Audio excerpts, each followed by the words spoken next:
Wind, an element that's ever there but rarely seen. We can feel its presence as we wave our arms through the air. It reminds us that we're still alive with every breath we take, which ultimately, at the end of the day, is our conception of it. We understand wind not by its presence or nature, but by how things react to its whimsy in flight. From a cool breeze on a hot summer's day to a tempest that ravages the sky, we simply react to its will, as all things do. It is a force that bridges the earth and the sky, always in motion, yet blanketing the world in its invisible embrace. The sense of wild and untamed freedom it creates has inspired many species and cultures with its power. One such people are a tragic yet proud race, devoting themselves to honoring the divine winds of the world and the mistress of gales they've pledged themselves to. Gather round, my friends, for today we shall be covering the history and culture of the Ixal and their Lady of the Vortex, Garuda. The Ixal are a curious species belonging to the spoken category, same as a Hyur, Amalja, and so on. The Ixal are primarily located in the windy canyons of Zelfatol, a section of Abalathea's spine that is north of Gridania and west of Alamigo. It's from here that the bulk of their people come from, as they've inhabited these windy canyons for centuries. This makes sense, as their species has ever had an affinity and love for the element of ethereal wind. And on top of that, their love of wind lends closely to their appearance. At first glance, the Ixal look very avian, with bird-like beaks, hands and feet resembling talons, and feathers protruding from their bodies. Not only that, they have horns that naturally grow from the top of their heads, as well as slender bodies with tightly wound sinew. And, similar to the Amalja, at first glance the Ixal don't possess many obvious differences between their men and women. Yet don't let their slender bodies fool you. They can be surprisingly agile in combat, and those long arms grant them a tremendous amount of reach. This is why you'll often see an Ixal using weapons that allow them to take advantage of that fact. Things like spears, halberds, and two-handed axes are very common weapons when it comes to their martial arts. Additionally, since their bodies are so naturally lean, their diet is extremely flexible. The Ixal are omnivorous, and have been known to partake of just as many fruits and vegetables as they do meats. But despite this luxury, the Ixal never really took to the culinary arts. Their grandest meals are rarely more than a flavorful stew. However, in order to make living in Zelfatol easier, they did invent several curing and smoking techniques to improve the shelf life and taste of their meats. Living in the windy mountains, though, takes more than some tasty jerky. To make their lives easier, the Ixal have leaned into their natural affinity for etheric wind, with some of them becoming very powerful mages, or, more specifically, aeromancers. Which ultimately brings us to the culture of the Ixal as a people. Ixali society is mostly matriarchal, with females acting as sort of spiritual leaders amongst their kind.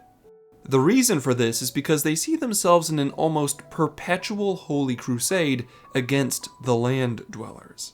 And of course, they wage their holy war in the name of their spiteful goddess, better known as Garuda, the Lady of the Vortex. As an entity, Garuda has been classified as a bloodthirsty and violent primal. These behaviors are attributed to how the Ixal see Garuda as the personification of wind itself. To them, the element of wind is seen as very fickle. What was a gentle breeze one moment can suddenly blow into a deadly tornado in the next. This is personified by Garuda and her capricious nature. Even her most devoted followers are hesitant to invoke her, as they worry that they may also become the target of her wrath. But, as stated, the Ixal see themselves in a sort of holy war in Garuda's name. So, despite her violent nature, they worship her all the same. In fact, The Ixal have a mythology that's been passed down from generation to generation, which I shall try to recite to you now. The story of Garuda and her Ixal goes as follows. Legend has it that the birdmen of the Ixal once lived on a floating mountain known as Allagan, where they protected the furthest reaches of the heavens as Garuda's divine soldiers. A time came, however, when the evil that saturated the land below began to reach upwards and infect the skies above. Thus did Garuda order her minions to descend and cleanse the ground of this vile influence, bidding them to remain there as guardians that the heavens may never again be thus threatened. To this day, the Ixal have dwelled upon the land, dreaming of an end to their sacred duty and a return to their lost paradise in the clouds. This is the myth that's been passed down through the Ixali tribes for generations. If ever you wondered why the Ixal fight nations like Gridania or Ishgard without a second thought, this is why. It's a holy crusade. Groups of Ixal believe they have to fight the other races of the world because it's all they've ever known. It's all they've ever been told. There has never been any stories or data to contradict this religious zealotry. Until now. Recent developments and exploration into the scientific facilities once run by the Allagan Empire have revealed a dark truth about the Ixali people. The research labs of Ixal that ultimately created them still have records and even preserved specimens of the original Ixal, or as the Allagans called them, the Ixalion. Indeed, the Ixal aren't a naturally occurring species in the lands of Eorzea. They were artificially created through forbidden magic and aetherochemistry. In fact, it's accurate to say that they are a chimeric species. To the Allagans, the Ixalion were considered a 4th generation type chimera. This means that they were considered near-perfect creations, with strong bodies and a higher intelligence rivaling that of the spoken races. Genetic defects that plagued earlier generations of chimeras were not present in the Ixalion, which meant that they could reproduce on their own and were capable of following long-term commands without suffering mental breakdowns.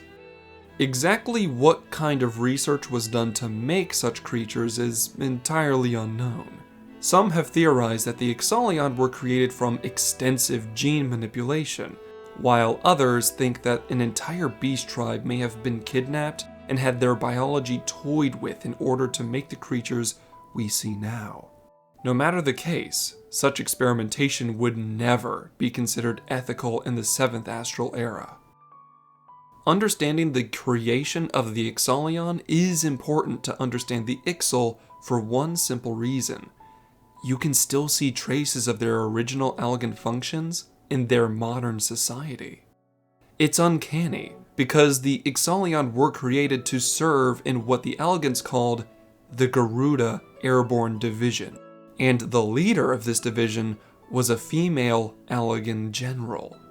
So, if Garuda's temperament is anything to go by, this woman may have been very violent and abusive toward the Ixalion.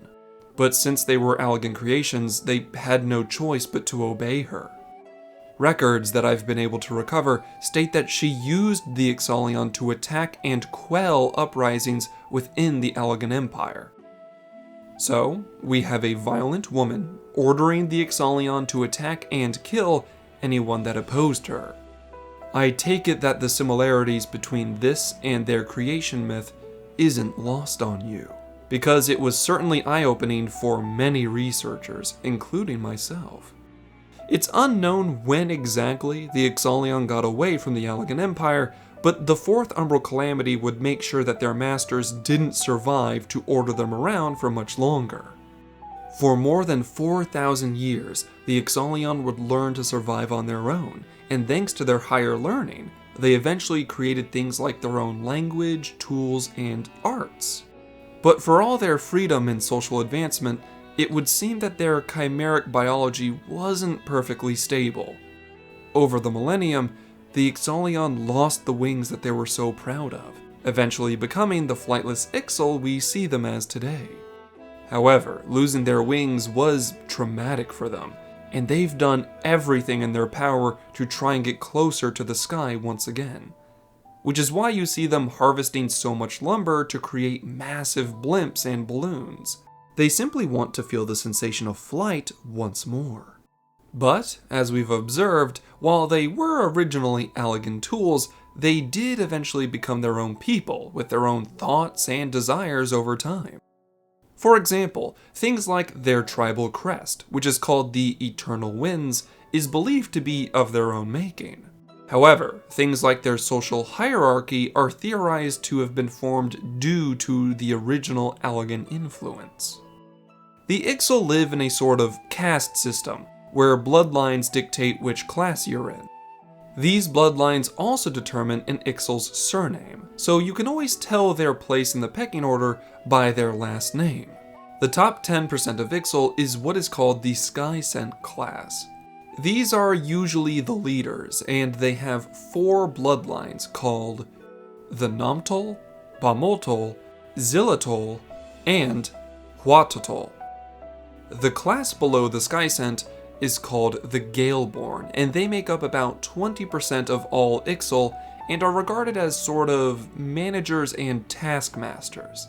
The bloodlines belonging to this class are called the Killok, Hulok, Melok, and Totolok. The final class are those within the Wind Risen. They make up the remaining 70% of all Ixali species, and are the working class.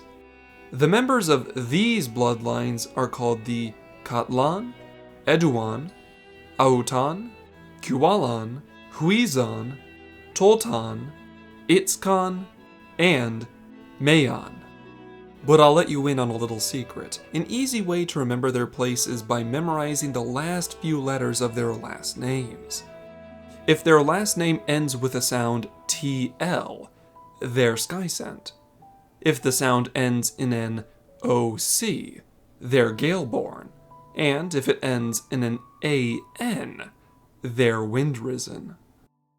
It's currently believed that this hierarchy might have been what the Allagans used to create a sort of chain of command back when they were used as soldiers. And this modern caste system is simply the evolution of that mentality.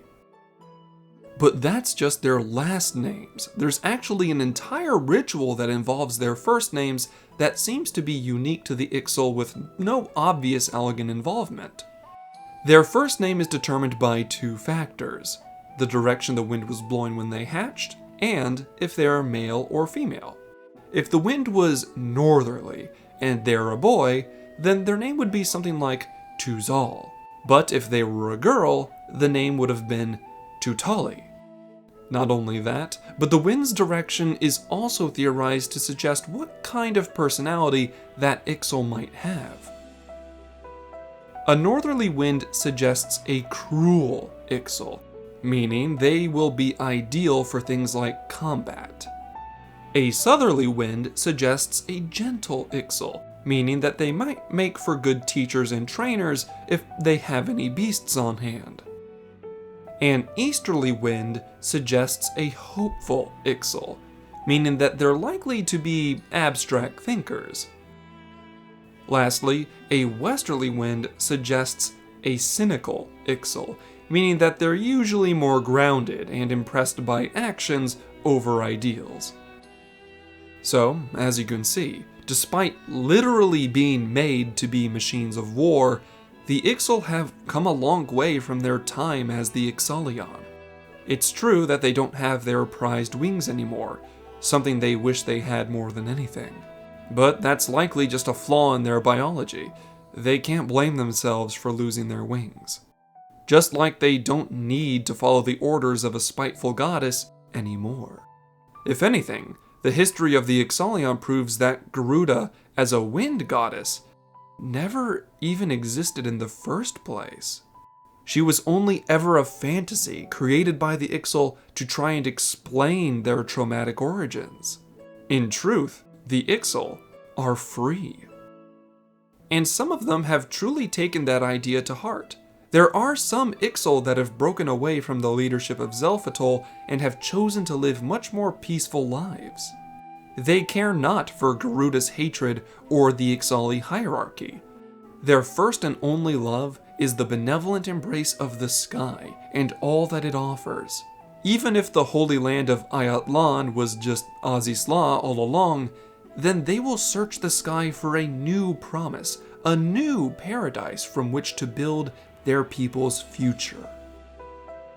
And that, my friends, shall bring an end to our lesson on the beast tribe known as the Ixal and their goddess, Garuda. It's rather sad, cruel even, that they had to come into existence in such a torturous way. The philosophy they had lived by for so long wasn't even theirs. It was something forced upon them by a mad general. But as tragic as their origins were, the Ixal have indeed hurt and killed many people over the years thanks to their holy war. We'll have to wait and see if they are capable of changing like the winds they adore so much. But as you wait alongside me, be sure to remain as free as the wind. And stay safe, my friends. Thank you all for watching to the end. If you enjoyed this video, why not subscribe and share this with your fellow adventurers? With your help, I'll try to reach out even further and bring even greater stories to you. Although, I'd be remiss if I didn't acknowledge my biggest contributors. A grand thank you to Potato, Sage Mouse, Sinalf Bagel, Cezanne, and Tyradox, with an additional nod to the scholarships on screen. Links to things like my Twitter and that of my channel artist Caddy can be found in the description. Thank you all for your viewership as well as your support, and I hope all of you have a wonderful day. Class dismissed.